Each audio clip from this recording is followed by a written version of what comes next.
Hey guys, it's Tel with Oshawa Bushcraft. It's about 10 in the morning on August 7th. I'm in the little ravine lot down by the Oshawa Harbor again when we shot the snake video. And I wanted to talk to you guys a little bit about, I don't want to say poor man's kit, let's say common man's kit. And some of the pieces I've found. This past winter, Jordan and I got out a fair bit camping. And we learned that you can't just take off-the-shelf cold weather sleeping bag from Walmart or Canadian Tire and expect to go camping with it in Canada. We were very cold this winter, and we experimented with all sorts of stuff, trying to put two crappy sleeping bags inside each other, trying to use wool blankets, and we were just very cold all winter. We learned that for next winter we're going to have to invest in some gear, and because of that, I've had my eye out for some stuff, and I picked up a few pieces, and I wanted to share them with you to show you that you don't have to spend $500 to be warm camping in the winter in Canada. So stick around, I'm going to pull out some of my recent investments, and I'll show you what I got.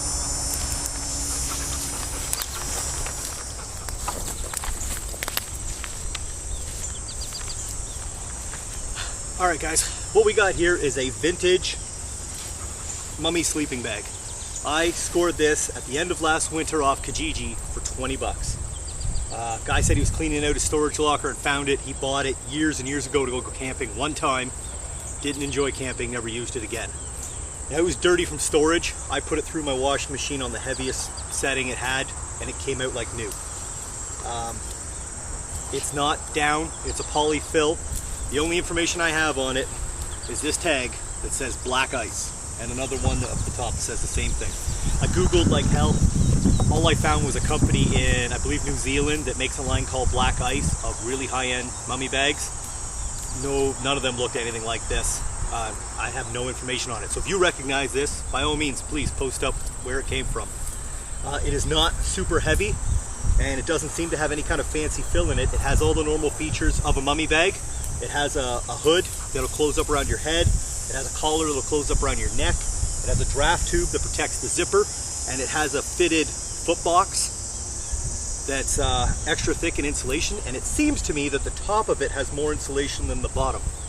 And when I got this bag right at the end of last winter, and I did manage to get out with it once, and it got down to about minus 12, I estimate. I woke up in the night just to let Thor out of the tent, and it was about minus 12, and I assumed about 4 or 5 in the morning it probably got a little bit colder, but I slept right through it.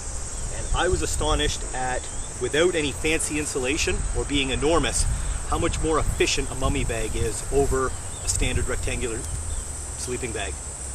The drawstrings that do up around your neck and your head and this fitted foot box do so much more of an efficient job. I will never sleep in a rectangular sleeping bag in the cold again. I was astounded. And yeah, like I said, at minus 12 I slept like a baby, and I was really happy with this bag for 20 bucks. So keep your eye out on Kijiji. If you can find something like this, I highly recommend it.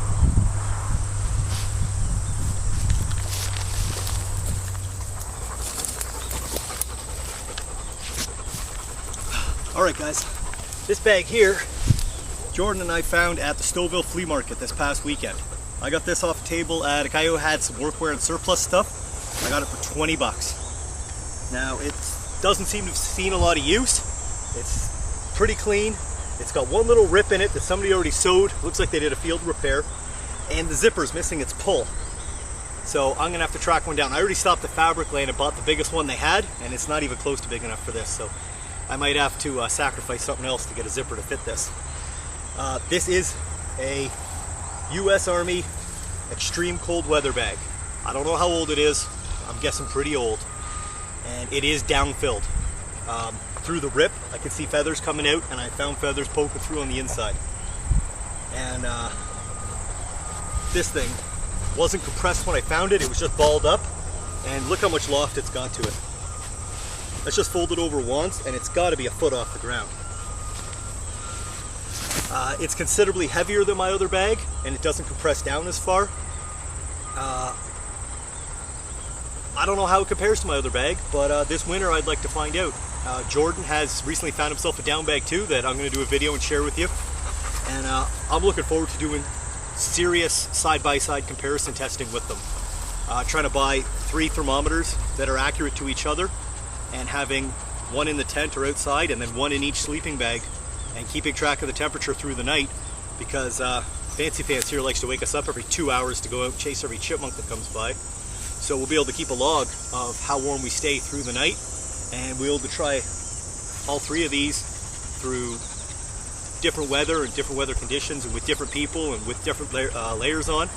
And none of them have temperature ratings on them, but I'd like to really find out how far we can push them.